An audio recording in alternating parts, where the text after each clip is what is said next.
విద్య, వైద్యం, సాగునీటి రంగాలను అభివృద్ధి చేయడమే కాంగ్రెస్ ప్రభుత్వ లక్ష్యమన్నారు రాష్ట్ర ప్రభుత్వ విప్ ఆది శ్రీనివాస్. వేములవాడలో దశాబ్ద కాలంగా ఆగిపోయిన తిప్పాపూర్ రెండో బ్రిడ్జి నిర్మాణం కోసం 6,85,00,000 వ్యయంతో రాష్ట్ర ప్రభుత్వ విప్ ఆది శ్రీనివాస్, కలెక్టర్ సందీప్ కుమార్ ఝా భూమి పూజ చేశారు. 2015లో ఆనాటి ప్రభుత్వం బ్రిడ్జి నిర్మాణం కోసం భూమి పూజ చేసింది. వర్షాకాలంలోపు వేములవాడ రెండో బ్రిడ్జి పూర్తి చేస్తామన్నారు. 47 కోట్లతో పట్టణంలో రోడ్డు వైడింగ్ పూర్తి, నష్టపోయిన వారికి పరిహారం ఇచ్చి మెప్పించి రోడ్డు వైడింగ్ పూర్తి చేస్తామన్నారు ఆది శ్రీనివాస్.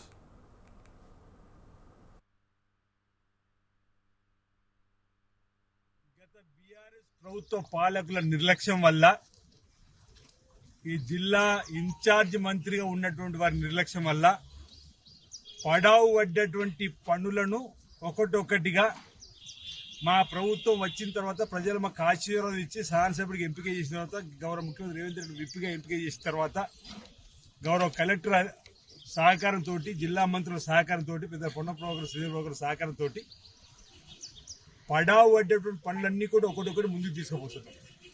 సాగునీటి రంగం కానీ, త్రాగునీటి రంగం కానీ, విద్య, వైద్యానికి సంబంధించిన కానీ, రోడ్లు, బ్రిడ్జీలకు సంబంధించిన అంశం కానీ.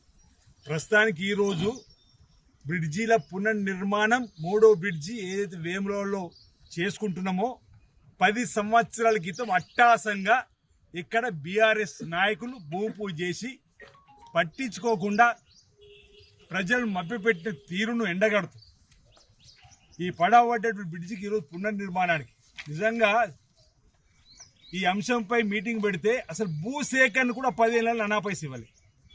ఈ ప్రభుత్వం వచ్చిన తర్వాత భూసేకరణకు 6,80,00,000 పైన గౌరవ ముఖ్యమంత్రి రేవంత్ రెడ్డి గారు నిధులు విడుదల చేసినారు.